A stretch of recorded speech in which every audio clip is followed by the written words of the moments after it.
All right, well, hello everyone, and welcome to today's expert discussion on getting back to the basics of cybersecurity fundamentals to aid in overcoming uncertain times.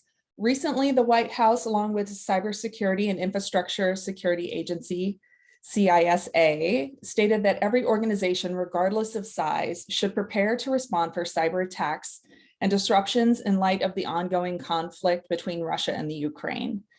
Thank you all for joining, and I am Candace Smith. I'm the Events Marketing Manager here at BARR Advisory, and we're thrilled today to be joined by two experts in the cybersecurity space. With a wealth of industry knowledge, they will provide some insight for us on this timely and pertinent topic. So I will have the panelists introduce themselves in just a moment to get things started, but first a few housekeeping items. First of all, we will address any questions during an audience Q&A at the end of the webinar. So please remain on mute during the webinar, and you can submit your questions through the chat and we will address them at the end. Also, a recording of this webinar will be provided after the event via email, along with a feedback survey, as we'd love to hear any feedback regarding your experience with us today. So without further ado, I will turn it over to our panelists for some introductions. And we will get started with Brad Thies from BARR Advisory. Brad? You're saying Brad Advisory? Brad. Thank you, Candace, for that introduction. And happy to be on this panel with Hive, with Alex. We have a great partnership and it's been a pleasure. And so I'm just honored to be here with you. A little background about my career in BARR. I started out really before cybersecurity was called cybersecurity. They called it information security. And spent a lot of time in telco, and where I was at KPMG, and then really this thing called the cloud started to come out, and that's when we saw the opportunity to start BARR Advisory. And we really focus on two areas of the house. I mean, cybersecurity and compliance, but specifically we do it on the audit side. So SOC 2s, ISO, NIST, various government assessments, HIPAA. And then we also have the perspective on the other side of the house with our virtual CISO practice. So it gives us that great perspective, and we really focus working with cloud service providers with innovative technology. And so I'm happy to be here today and share our experience. Wonderful. Also, we have joining us today, Alex Nette with Hive Systems. Hey everybody, Alex Nette here from Hive Systems. From our side, we've worked closely with Brad and BARR Advisory for quite some time now, but Hive Systems focuses on delivering better cybersecurity solutions for businesses of all sizes. Our focus has been on everything from strategy to compliance to setting up new and innovative solutions to automation to the cloud to everything in between, helping you deliver on what cybersecurity is supposed to be with that main goal of reducing risk. And so this is a great opportunity for Brad and I to meet up and talk today a little bit about getting back to the basics of cybersecurity and ultimately how cybersecurity can help your company do better and reduce that risk. But ultimately, a lot of the activities that we're talking about today aren't innovative. They're not expensive. They're not anything that's earth shattering, but sometimes some of the boring stuff is what causes the most problems. Indeed. Well, great. And thank you both for taking the time to have this very important conversation today. So let's go ahead and get started with our first topic. So the search term cybersecurity recently hit an all-time high, even with the unprecedented cyber threats that we faced in the past few years of the pandemic. What does this search trend say about the current moment? And I'm going to kick this to you to start us off, Brad.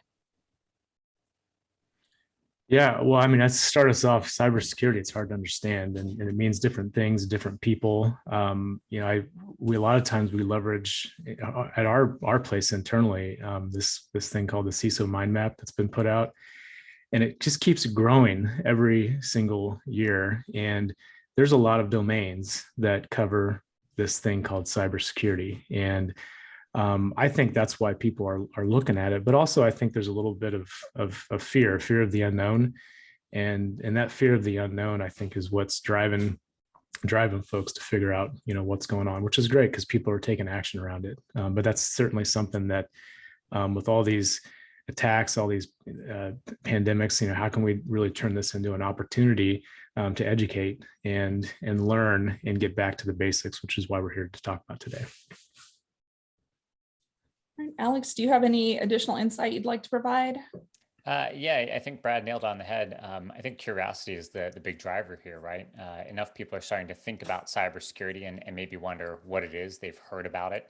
Obviously, for a lot of folks, I think over the past really 3 or 4 years here, especially as we've all moved to remote work, right, and working from home, a lot of people have gotten a better understanding of what IT is, especially leveraging lots of SaaS and cloud-based apps, email providers, VPNs, everything else, which may have been a little bit more confusing pre-pandemic. Now people are wondering, okay, I understand all that stuff and how it works, but how to make sure it's working securely?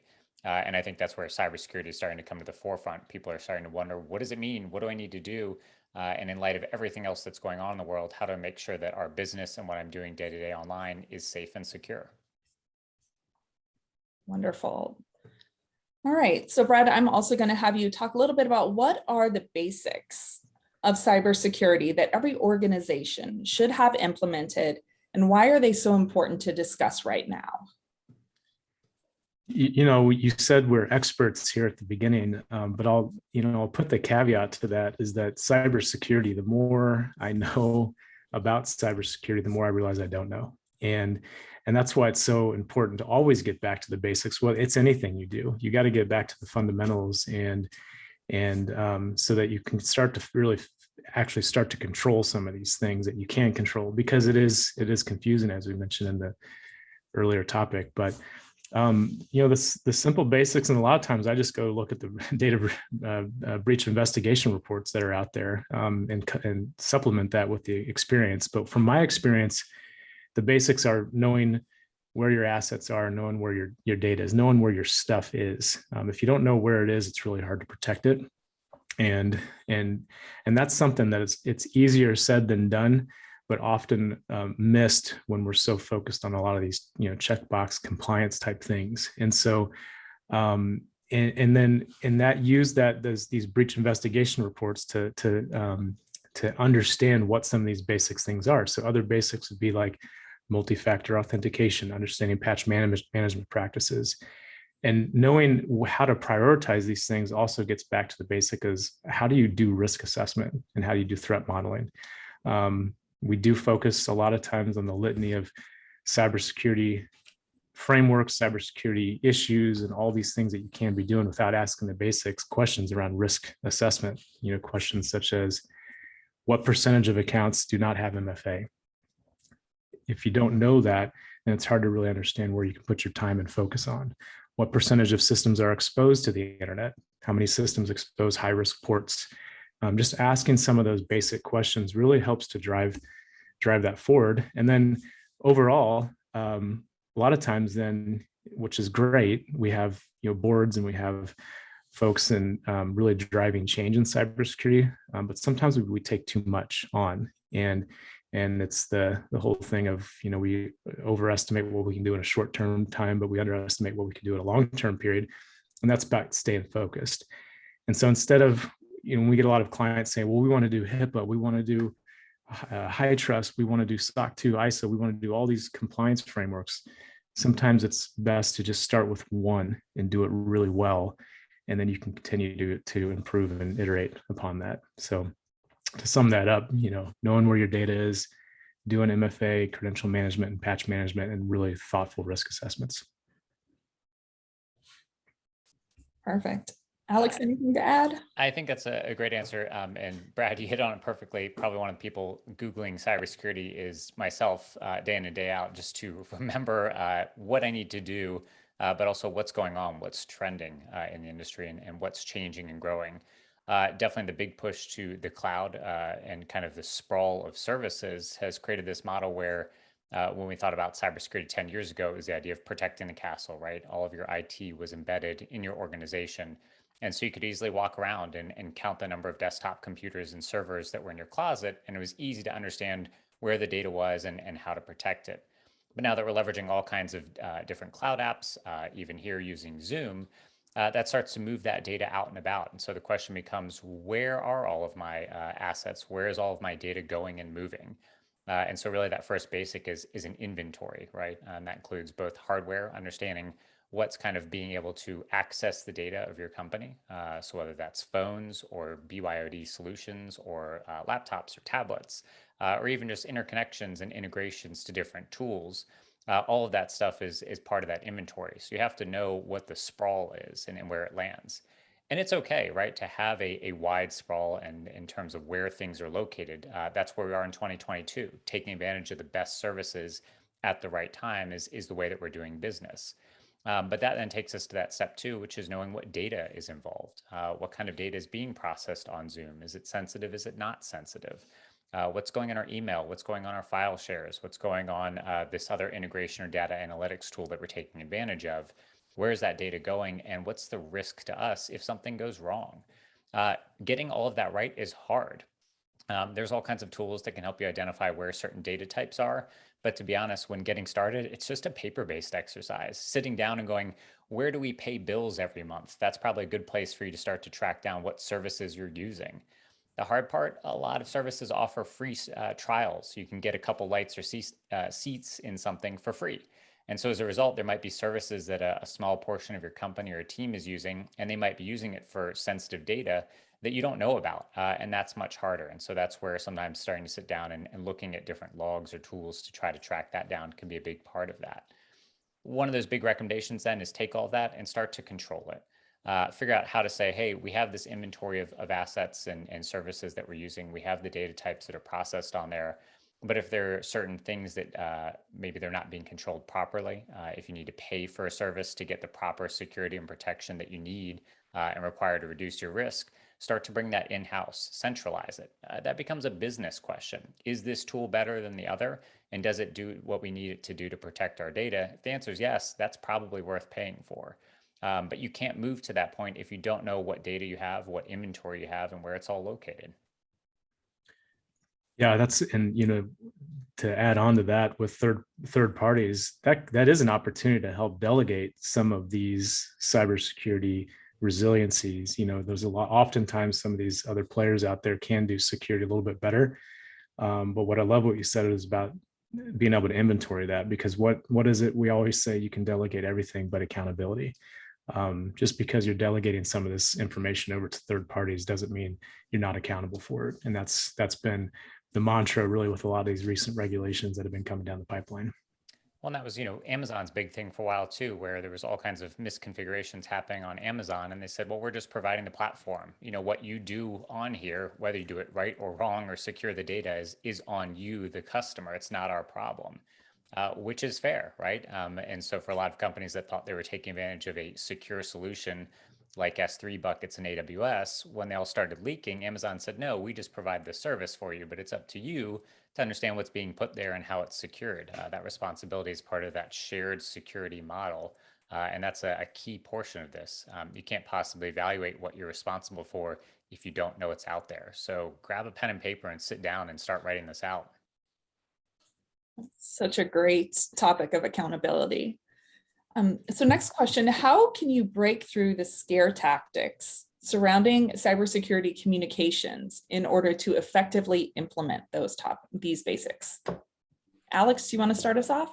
Sure. Kind of pivoting off of what we just said, it's really about knowing what your risks and threats are. If someone's trying to sell you a tool about protecting, yourself on the dark web from the blockchain, AI, quantum computing threat, if you don't know what any of that is, then it's probably not a problem for you. I know there's the Allstate adage or whatever where they say, what you don't know can hurt you. That's definitely true, but at the same time, put yourself on the other side of the house. And when we say that, we think about from a attacker or a threat perspective or a hacker, what could be a problem for you? How could somebody hurt your company or how you do business? That's definitely one of the ways to think through that part of the puzzle and say, how could somebody get in here and cause trouble? Alternatively, how could somebody who's within our company cause trouble? How can we sit down and say, where are the things that can go wrong in the way that we do business? Could we maybe do things a little more securely? Where are we willing to accept the risk on the way that we're doing it now? So understanding those risks, that helps you then match up and say, what do we need to do to reduce that risk? So if a company says you need multi-factor authentication on this tool, but it costs extra money per month, that's probably worth it. Multi-factor authentication is the best way to stop people from getting in when passwords get stolen. So that's worth investing. But if someone tells you you need some AI-powered intrusion prevention system that's going to lock down the network perimeter on your firewalls, and you're just a small mom and pop shop with Gmail and Slack and maybe Zoom, you don't need that tool. That's not a risk or a problem for you. All of that's being provided through some of the services that you use. So again, understanding your inventory and where those tools can help you reduce risk can help you shop better. So a lot of these scare tactics about whether you're a target or if there's a specific solution that a company is offering, it might not be applicable to you. And you have to be able to understand what your threats and risks are so that you can suss those out about whether they'll actually help you reduce your risk. Alex, I thought you were just showing up in black hoodies, pretending to be hackers. That's the scare tactics I typically use. But Yeah, this is not my my normal outfit. Usually it's a little bit darker. There's a hoodie, some techno music blaring in the black background here. Yeah, and that's, I mean, and I said that just more from an education standpoint. These hackers aren't in their basement, black hoodie anymore. These are big enterprises that are doing these things, and part of that's just the education piece that helps with, when you're hearing about cybersecurity, you're hearing about the breaches, the headlines, those types of things that can be scary. But when you actually put down the brass tacks on what you actually need to be doing, and you're talking to somebody, you don't understand how these headlines relate to your specific situation, and you don't know what your next action is other than I got to do everything, then you're probably misinformed a little bit, and that's about education and getting out of those scare tactics. Wonderful. So I'm going to get rid of all my black hoodies now. So what are the top threats you think organizations should be aware of, and how can they best anticipate them?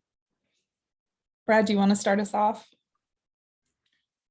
Yeah, I mean, a lot of the top threats out there are still the privileged, credential theft and phishing. Those are the things that still humans really, because that's what's the root of a lot of these things that happen. And I'll give a story behind this, and I use this often, but just with privileged abuse and phishing, those are in the human risk piece of it is, we were working with a client. This was post breach, and what we found out is that they were compromised a year in advance, and it was due to somebody got phished, and they happened to be an admin on the HR system. The HR system happened to not have multi-factor authentication. So the attacker came in, they didn't do anything yet, but now they had these admin credentials and they were able to steal the identities. And this is a multi-billion-dollar company. They stole the identities of their entire workforce. And with that information and the stolen identities, created up fake bank accounts that then routed a whole cycle of payroll over to these fake bank accounts. And I don't say that to scare anybody. I say that to how do you then focus on those top threats and do something about it, take action. So I talked about earlier of the question around risk. How many of your accounts what percentage of your accounts don't have multi-factor authentication? Just knowing that is power. And then you can start to gamify some of these things to address these privileged abuse and phishing tactics so that you're not compromised, and that you can start to look at cross departments, and security teams can say, hey, these departments are doing better with their multi-factor authentication, or here's some issues or areas. And so I use that story just to highlight that whole privileged abuse and phishing, and the human element is the trifecta of a lot of the top threats that are out there today, and an action that you can do about it to ask those right questions. Alex, anything? Yeah, from my side, one of the big things is really just inconsistent security. As we talked about some of the sprawl that's been created in 2022, as we start to decentralize a lot of the tools and apps that we use. We may have sat down when we onboarded with Google, for example, for email and file shares, and said, yeah, we really need to protect the access control, only give people access to what they need to do, turn on multi-factor authentication and make sure that's secure. But then we brought on maybe a new HR app like Workday, We just said, cool, we're going to get this up and running and start using it. But we forgot to turn on multi-factor authentication, and we forgot to do some of that granular access control because we figured, well, it's just HR and those couple people are going to use it moving forward. So now you have inconsistent security approaches between those two. That's where one of the big recommendations, from this side and one of the top threats is not having that consistent approach. The best way to address that, find a framework. There's all kinds of things that exist out there from CIS or NIST that help you identify lists of things that you can do. And you can use that almost as a checklist as you move through these different tools. Say, these are the things we need to do. Setting a minimum number of characters for passwords, or turning on multi-factor authentication, or making sure things are encrypted. You can use that same checklist to also look at different tools when you're procuring them. If a tool doesn't have the ability to have multi-factor authentication, maybe you shouldn't be buying that product if that's part of your checklist of things that you want to do. So you can use that same list to evaluate and say, is this going to be able to do what we need to do? And you can evaluate it based on that criteria and other things like price and functionality. Security should be part of that process when you're moving through and procuring those things. And I don't think that's always the case. Sometimes we see a shiny website and we buy that tool because it does what we need it to do. But there might be other tools on the market that do that same thing, but more securely. And so that's where, from a business perspective, we have to do a better job of integrating security in that procurement process and understand how all of that app and the security configurations associated with it work. And more importantly, if they work for us. So getting all of those things together is a huge piece of the puzzle. The other thing that we always recommend is just sitting down and kind of game planning for what's going to happen when things go wrong. And this is so simple to do. You can get all of your team together, and it should be everybody from leadership to executives down to IT people, and just talk through, hey, what would happen if our email was unavailable? What would happen if this core app that we use to manage sales, like Salesforce, went down and we couldn't access it? How would we keep doing business? And if you don't have an answer for that, you should probably start game planning it. What is the backup plan? Who's going to be in charge of remediating it? Who's going to be in charge of handling when customer inquiries come in and they say, well, we can't work with you right now because X, Y, and Z isn't available.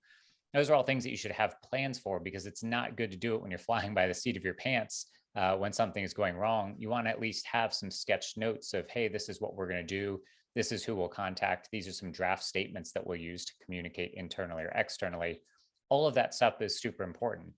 So if you haven't sat down and thought about that before, do it now. It's not that hard. It can just take an hour, and it can be something you can do annually, but it'll save you a lot of headaches down the line. Awesome. Well, now that we've talked a lot about the fundamentals, I want to dig in a little bit more to what's going on in the world today.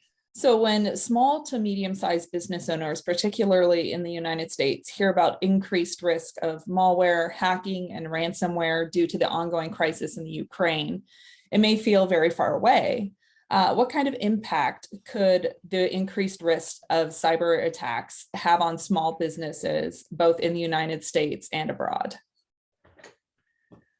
Yeah, I hope the impact is that it's an opportunity to check in. It's an opportunity to check in and be able to communicate the importance of where your risks are. We talked earlier about risk assessments. If you don't know where you're publicly exposed to the internet, you can guarantee that with these automated systems and bots that it will be found. And so if you don't have that ability to check in, leverage this. Not that you'd leverage a catastrophe all the time to educate, but I think this is the opportunity to educate and get buy-in from more than just the security team. Because with ransomware, it's not just, and the malware and the ransomware, it's not just, hey, should I pay the bounty? Which, those we're seeing trends that for good that you should not pay the bounty. But there are times, if you're a hospital, maybe you need to, but we are seeing trends that with working with insurance companies that we're not paying those bounties, which is a good thing. But the risk is not just not having your data. There's this double extortion that's happening as well. With now, I don't have access to my data, but small to medium-sized businesses, they're also seeing where they're stealing the data first before they lock everything out, and then have threat of public disclosure. And then there's these DDoS type attacks. And so I just see this more as an opportunity. There's a lot of misinformation out there with a lot of these attacks. And, talking to an FBI agent a couple weeks ago, and he was saying that it's nothing that hasn't been already out there already. This is just now bringing light to the opportunity to check in on yourself. And I think the opportunity is to understand that you don't have to go this alone. There's great communities out there that are willing to help. Something like InfraGard, join InfraGard to say, to Alex's point earlier, if you haven't thought about these things, it's a lot easier to think about this ahead of time versus the fire drill when it does happen, and leverage the community as a small to medium sized business to get plugged in on, and a community that was willing to help when there's issues. I'm from Kansas City, and we had it's common news that Garmin is here in Kansas City, and Garmin got hit with ransomware a few was that last year, I think. And just being a part of a community in this tech council that we have here in town, it was amazing the messages and chatter that went on, where all these CISOs willing to help out, wanting to say, hey, I want to help out Garmin to help them out. It's no more of oh, they did a bad thing, that's their problem. It's, hey, this can happen to anybody. And I think that's what the small to medium sized business should recognize. It can happen to anybody, and leverage the community to tap in on that for help. Yeah, I think that was the basic thing we were talking about earlier on as it started to happen was, I think, unfortunately, there was a lot of predatory marketing practices, right, to use it as a scare tactic that, there was going to be this all-out cyber war, or a term that was around for a long time was this idea of a cybersecurity Pearl Harbor was floating around for years, that there was going to be some big watershed moment where something was going to go wrong. And it's just been a slow boil, and we're all the frogs in the pot here, where it's kind of just progressively been getting worse. And so in this case, as Brad said, it's a great opportunity to just sit down and say, you know what? Maybe we should look into investing in some cybersecurity tools, or maybe we should get somebody else in here to help us look over our environment and see where the risks are. That's a great opportunity to just use the news cycle as a check on that. One of the big things, like Brad said too, is for most SMBs, they're not targets necessarily. However, increased activity, and ultimately for a lot of these, both nations, but also just hackers in general, it's a numbers game. And so if there's increased activity from them, that means increased numbers, which increases the risk to you. And so for most SMBs, it's just about staying aware of what's going on in the news, understanding when you might want to take those extra actions about maybe kind of doing due diligence, checking yourself, having that exercise that we talked about, and checking yourselves against how you're ready to respond should something go wrong. That's really where you should take a lot of these news stories. There are different times, though, where there's certain vulnerabilities that come out and you need to take action right now. If you need to patch a system or update it, that kind of requires all hands on deck and requires that immediate action. But for some of these larger threats, it's about being more aware, being how you could potentially be exposed to it, and just making sure that you're in a good position to handle it when that time comes. Awesome. Well, Alex, you touched upon this next topic, and I'm hoping you'll go into a little bit more of a deeper dive, but what are some of the best resources available that you would refer organizations to when it comes to preparing for increased risk of cyber threats? This is a great question. Yeah, we talked a little bit earlier about some of those frameworks that exist from NIST, the National Institutes for Standards and Technology. They've come out with a number of frameworks. If you're not familiar with NIST 853, it is basically a comprehensive checklist of 261 some odd controls that you can go through to reduce risk to your company. And they cover everything from technology to management practices to training to everything in between. And so that's a very comprehensive list that the US government uses for all of its agencies, but a lot of private sector companies have adopted it as well. It is a lot of work, I'll be perfectly honest. So NIST came out with a lighter model that they call the NIST Cybersecurity Framework, or NIST CSF. The current version is 1.1, and it basically rolls up a lot of those more detailed security controls from NIST 853 and makes them a little bit more approachable, makes them in a little bit more common language, and helps you kind of think through some of those activities for managing cybersecurity threats early on in the process. But like we talked about, responding when something goes wrong and recovering from when something goes wrong. Those are key steps that sometimes get overlooked. So both those frameworks are great checklists to check yourself against, both internally, but also, again, like we talked about when evaluating third parties. There's also one from a group called the Centers for Internet Security, CIS. They have a checklist of a bunch of resources as well that you can think through as you're bringing systems online or buying new tools. But there's even better options as well. There's all kinds of free tools and options from CISA, which is that government agency. And even better, if you were just saying we don't know where to start and we don't know what the best option from all of these are, go find yourself a trusted cybersecurity expert. Find somebody to talk to about the problem. Have them help you set yourself up for success. Sometimes just getting those pieces and that framework in place, understanding what the impacts are and maybe where you should focus, could save you a lot of time and churn. For a lot of companies now, knowing and Googling what cybersecurity is, they don't know where to start, and they just need a push to say, we want to do something. We have a team who is capable to do something, but we just don't know what to do. And so if you want to get that checklist of what to do, go find somebody to help you with that. Have somebody help you prioritize what those events are and what activities you need to do so that you can get going on them and reduce that risk today. Yeah, well, I mean, as Alex mentioned, there's a litany of resources out there, and I'll name a few. I would, recommend just picking one and really going with it and doing it really well. Keep in mind though, a lot of these resources and frameworks, they're really great, but they don't always get updated. And the way that you can update yourself and your knowledge is that community aspect of it.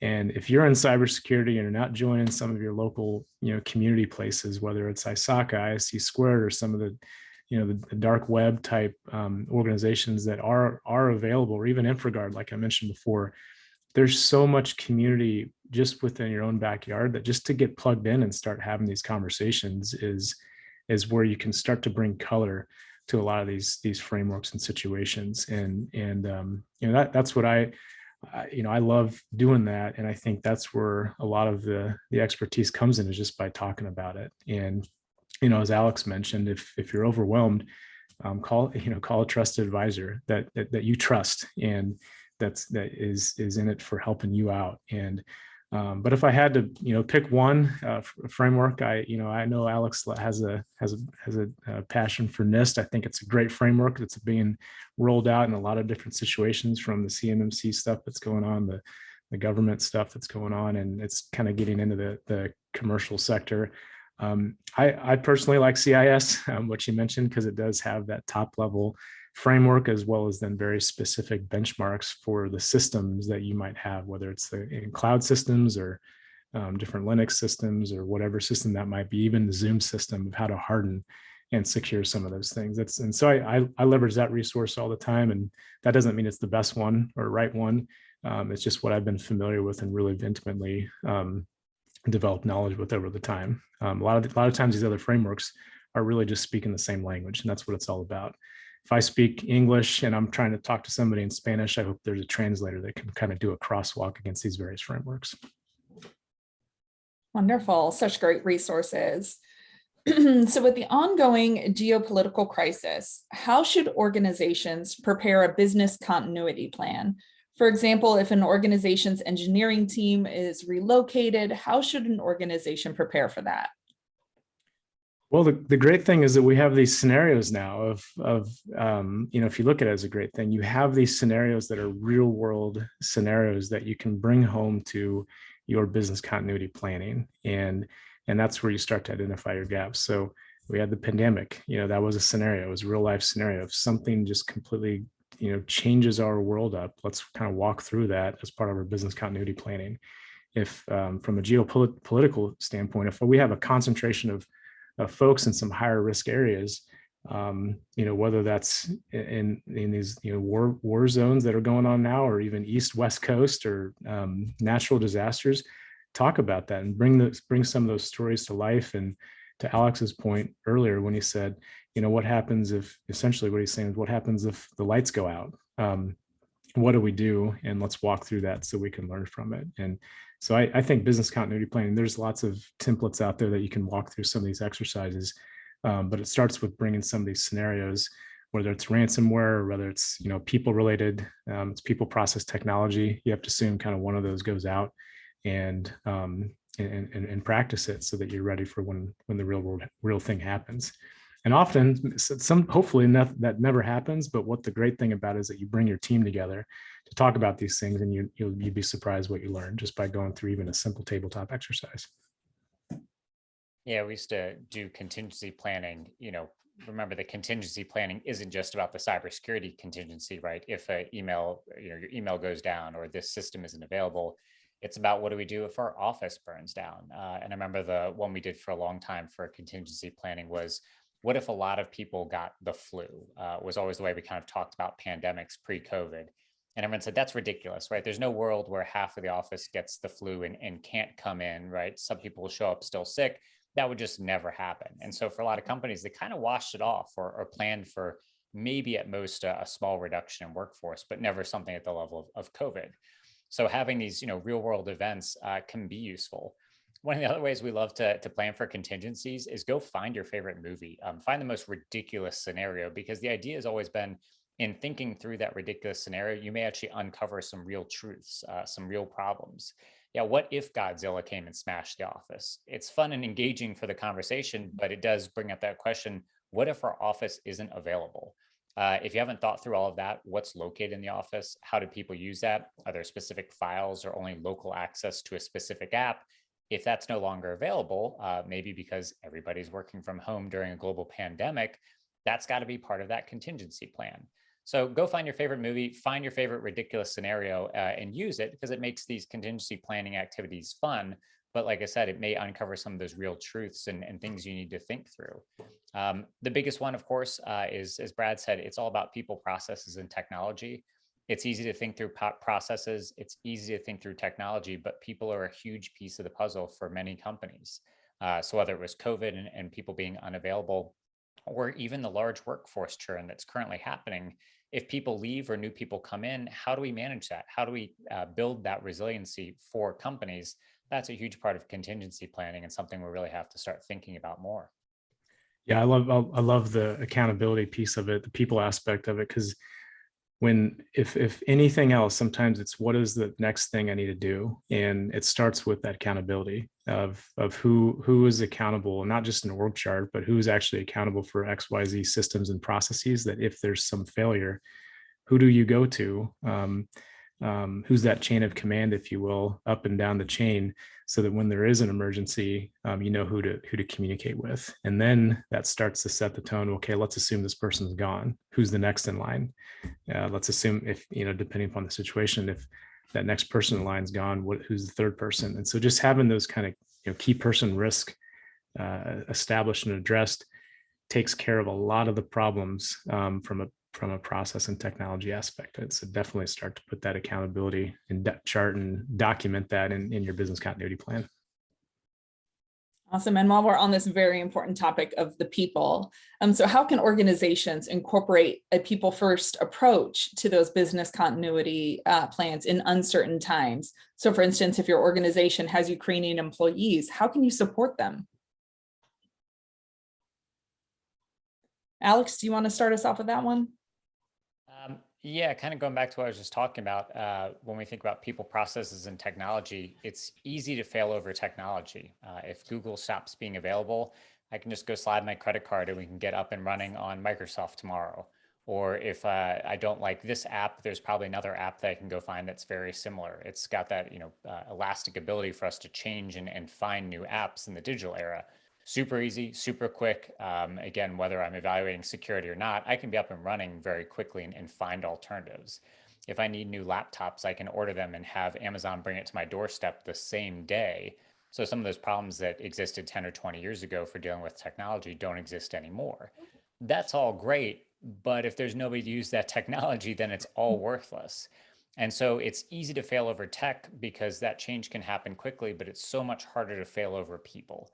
There's so much knowledge that gets built up through our teams, our shared experiences, and how we do our jobs day to day. So how do you handle when people are unavailable, or if they stop being available and don't work for the company anymore? How do you handle and manage that piece of the puzzle? especially if there's a group of folks who maybe work in Ukraine and they become unavailable due to the fact that their country is being war-torn. That makes it much harder for you to say, well, how do we continue that process? If they were developers or operations personnel, who's going to take over and step in? And more importantly, how do we support them when they come back and are available? That's all part of that contingency planning exercise for businesses to think about how to manage when people might be temporarily unavailable or permanently. Yeah, that's well said. And I'd add to that is it's not just a transaction. And, when you're dealing with humans, like Alex mentioned, it's not just a credit card transaction to go fail over. When you're dealing with humans, it's about, hey, we care about you and genuinely care about you. And I'll give you a story of one of our clients. And this might not be for everybody dealing with the Ukrainian situation. But I loved his approach to it. And we were talking about, how can we shift, they got a lot of DevOps resources and people in Ukraine, and they were talking about how can we, flip over and maybe spin up some folks in different parts of, whether it's Poland or other parts of the world. And he said something that was really impactful to me, that he said, that because his head of engineering was in Ukraine, and he said, I can't make a decision because it's his decision to make, his head of engineering. It's his decision to make. You let me know what you think is best. Because it's easy to panic and say, well, we just got to start flipping folks over. And he, and it's easy to drift into thinking about this as a transaction. And what was interesting about this outcome is that when he was talking to his head of engineering, his head of engineering said, hey, we believe, and granted, nobody can have any perspective of what's really going on over there, what those people are going through. And that was the first thing first, is just, hey, are you okay? What's your headspace right now? And ultimately the decision was, we're actually going to double down on folks in Ukraine because we believe in the mission of the people aspect of that organization. They had just tight, close-knit people. They believed in the mission. They believed in everything. And they had a sense of agency in Ukraine, where they actually started to hire more developers and more engineers in Ukraine. They addressed that risk a little bit by dispersing different pods and units across the safer parts of the country. But they developed some, they tapped into the internet technology that's going on out there. And that has proved invaluable. And it sounds backwards. Why would you double down in this war zone? But they've seen so much more motivation that's going on over there. And, we'll see, maybe it was a bad idea, but ultimately think about the long-term effects of this. This war is not going to last forever. These people are going to get out, and think about that long-term, bringing those people together based on him entrusting his head of engineering to make that decision, make that call when he's on the front lines. And I thought that was incredible. It's not just a transaction. Awesome.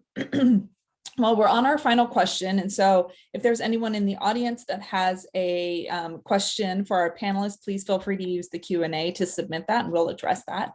But so for our final topic, Brad and Alex, both of you have led your companies through some difficult times over the past few years, so including an unprecedented global pandemic. What advice do you have for other small to medium-sized businesses on how to navigate through times of uncertainty? Brad, do you want to start us off? Yeah. It's we work with several folks on this, and a couple of weeks ago we have our quarterly meetings every quarter, and something that was said to me that it kind of rang true of what I think is always a great thing is when you have a problem, turn it into a project, because that means you starting to take that control back. So whatever the problem is, your worry will start to go away, and if you start taking action on it. So, I mean, that's it. Change your mindset, take that problem, turn it into a project, and rally as a team. I mean, it's easier said than done, of course, when there's chaos, but let your culture and your core values guide you, and stay true and stay focused on those. You got to have those first of all. And then whatever problem comes your way, it's a lot easier to turn into a project because you trust each other. That's a great point, Brad. One of our core values focuses on this idea that we blame the problem and not the person. When something goes wrong, inherently there was a process failure or something that was external. Sometimes you can control that problem and you can say, hey, let's create a new process or procedure or automate this to make sure that it doesn't happen again, or let's add it to our checklist of things we do before we send this over to a client. Those are things that can be corrected. However, there's also problems that can't be corrected. You can't stop a war in Ukraine, but the question is, were we prepared to deal with that? Were we prepared to, help our people that are over there deal with the crisis? Were we prepared to back them up? Are we prepared to bring them back on board? So sometimes it's about identifying and saying, what can we do? When we looked at something like COVID, the question was, were we prepared for a global pandemic? The answer for probably 99% of companies was no, we weren't. So what is the problem and how do we fix it? If it's companies are all just trying to reconcile with where they are and move everybody to working from home, how can we as a cybersecurity company help them or assist them with that effort to make sure that they're doing it securely? How do we move our people to start working from home? What processes and procedures do we need to put in place to make that happen? And sometimes those are things that can be put in place temporarily. They might just be things that you flex up and surge while everybody was working from home. Alternatively, for many companies, including very large companies out in Silicon Valley, they're going permanently remote. They found a lot of benefit to find the best people where they are, stop trying to move them out to expensive San Francisco. And they said, for a lot of these folks, work where you are. We just want the best people and the best talent to come work for us permanently.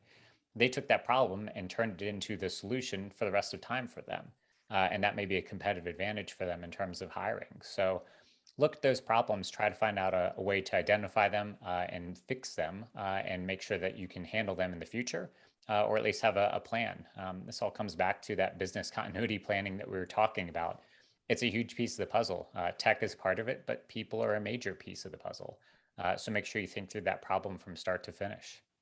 Mm-hmm. Yeah, and there's one other, I can't remember whose quote this is, but I learned this the hard way, is that when there's lack of data, people make up their own story.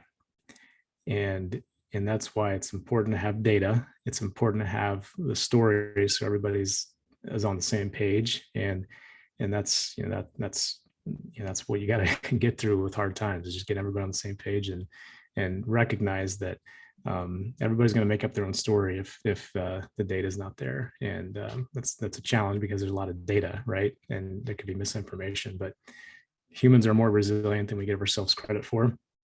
And and you're gonna always get better from it, no matter what comes in your way, if you have that right mindset. Awesome. Well, thank you, Brad and Alex, for this relevant and incisive discussion. I'd like to spend the last few minutes of this call going over any questions that we've seen come in through the Q&A. If you haven't had a chance to submit your question, please do so now. We did have a question come in that I would love to get your guys' insight on. So in the context of changing threat landscape, what, if any, actions do organizations who already have cybersecurity basics implemented need to take to continue to be cyber safe? Brad, who's going? Yeah, change is the only constant, right? And so once you feel comfortable, you're probably too comfortable, right? And you got to be more resilient than that. And it's a relationship. It's a relationship with your technology. It's a relationship with the evolving threat landscape. And never get too comfortable. Once you are getting really comfortable, it means that something's around the corner. It's going to blindside you. The idea with a lot of these frameworks, when we think about some of the basics that we put in place, anytime new threats come in, the thought behind these frameworks is they should encompass almost everything that could go wrong. And so even though these threats come in different flavors, right? Scams change, phishing email topics change, backdoors and 0 days change, and they come up with new and innovative ways to hack into companies. The underlying concept is still the same. And so the theory has always been that as those threats happen, you should be able to map them back to activities that you already do. And a good threat intel program helps you align those pieces to the activities that you're doing day in and day out. So if you sit down and say, hey, this is our current process for managing vulnerabilities, but we're seeing a lot of threats coming in related to vulnerability exploitation, you can say, you know what, maybe it's time we mature this program more. We bring in some more people. We get some new tools to help us respond to that accordingly. Everything that ever happens out in the world can always be mapped back to something in these frameworks. And so the idea is if you're behind on one of these areas, maybe because you previously didn't think of it as something that was going to be a problem, if it starts to be a problem, adjust. Map that back and say, we need to mature and grow in this specific area. Or if you made all kinds of investments in tools for another area that kind of stops being a priority, then stop investing in that. Move that money somewhere else to respond to those threats. Is a bit of a cat and mouse game? Yeah, but to be perfectly frank, that's cybersecurity operations in 2022. For a lot of companies, we're on the defensive for managing and handling hackers who are on the offensive. So how do you respond to those threats in real time and not fall behind? That's a key piece of the puzzle. Enjoy the journey, right? Yeah. And enjoy the journey. It's never ending, and might as well have fun while you're at it. And check in on the data externally, check in on the data internally is what I heard from you, Alex. And then you can take action on it. So you continue to kind of work through and, you know, being that sailor, if you will, checking all your instruments. Awesome. Well, I don't see any other questions coming in through the chat. And so we're just going to kind of mic drop on that change is constant. So with that, we'll conclude our call for today. Thank you to everyone for attending and to our experts for sharing your decades of experience, insight, and transparency. Please watch your inbox for the email with the recording of this event and a brief survey on your experience today. We hope you have a wonderful rest of your day, and thank you for joining us. Thank you. Thank you.